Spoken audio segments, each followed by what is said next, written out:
We normally hear about Labour removing the whip. They've taken it from Jeremy Corbyn, of course. Diana Abbott recently had it suspended, and other left-wing MPs have to watch their step for fear of having it stripped from them too. But now we can bring you some news of Keir Starmer's remarkable generosity, because he's actually restored the whip to an MP.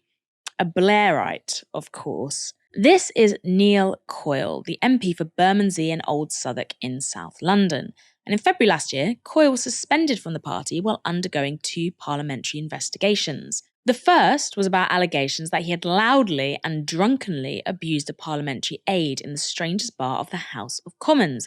And the second was for making racist remarks to a journalist from a British Chinese background in the same bar. Henry Dyer, who was targeted by Coyle, reported this in Business Insider last year. Coyle approached the small group I was in. He did not acknowledge my presence at the previous evening and spoke on several topics, including his claim that his constituency has the most restaurants with Michelin stars. The topic eventually moved to Barry Gardiner, the Labour MP who had received funding from a suspected Chinese spy. Coyle made a remark suggesting Gardiner was being paid by Fu Manchu, a comment that struck me as not right at the time, given it had been so well reported who had been giving Gardiner money, and there was no need to refer to a 20th century trope of a Chinese supervillain. I gently pushed back at Coyle about this. He asked me if it was just the case that I was being oversensitive, before saying that he would apologise if he had said something bad and it wasn't me being insensitive, which I believe was insincere. He then said he had relatives of Chinese descent. I responded by saying that I am British Chinese, to which Coyle responded that he could tell, quote, "From how you look like you've been giving Chinese currency to Barry Gardiner." Later that evening, as a group of us were leaving the bar, the others turned and waved goodbye to other journalists.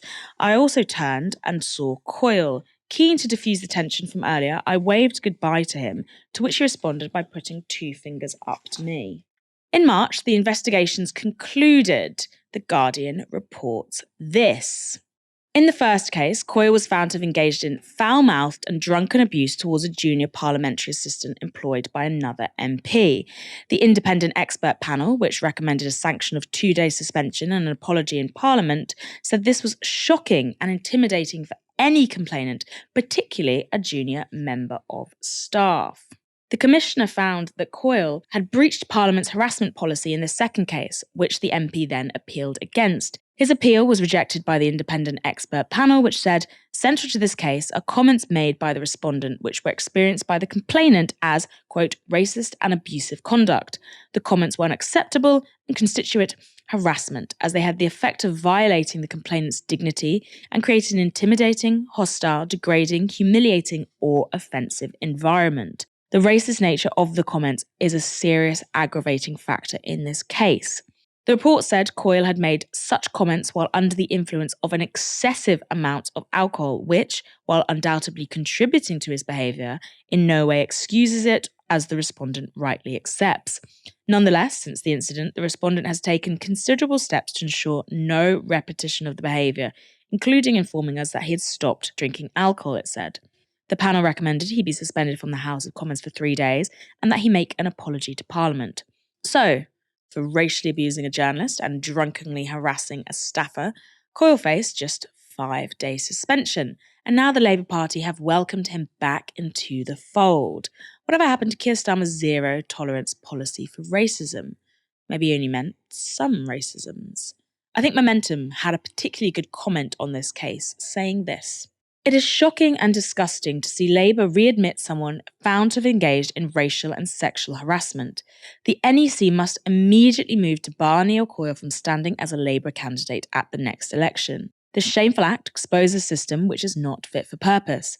When loyalists can engage in such abhorrent behaviour and be punished with nothing more than a slap on the wrist, the Starmer leadership's claims to be independent and robust disciplinary processes lie in tatters. It's time to end this dangerous, politicised abuse of the Labour whip and enact a truly independent process. Momentum there refers to a sexual harassment complaint. In 2019, the Labour Party found that Coyle had sexually harassed a young woman at the party conference. The consequences? A formal warning that sat on his file for a year. Mike, when politicians like Neil Coyle, who have repeated incidents, complaints against them, are allowed to continue representing constituencies, what sort of message does that send to the general public? It sends a very bad message, and I think this is another example of why we can't take Keir Starmer on his word. Just earlier this year, as you mentioned, Moya, he said Labour are going to take a zero tolerance approach to racism of any kind. Yet here we are, a couple of months down the line, and Neil Coyle has been reinstated. This suggests to me that within the Labour Party, some MPs are held to a different standard to others, and that's simply unacceptable. If you're going to take a zero tolerance approach to racism, that should be applied to all MPs fairly. So when MPs say racist things, they should all receive the same punishments as a result of. There shouldn't be a process of favouritism, which seems to be the case in the Labour Party. And I think constituents deserve better, frankly. The constituents don't deserve to be represented by an MP who has a history of sexual abuse and racism. Citizens in this country want to be represented by the very best politicians who have their best interests at heart. And can we really say Neil Cole has the best interest of his constituents at heart, given some of the things he's been involved in? It's difficult to say that. So actually, this says lots about Labour under Keir Starmer, and also the idea that there are some MPs held to different standards to others.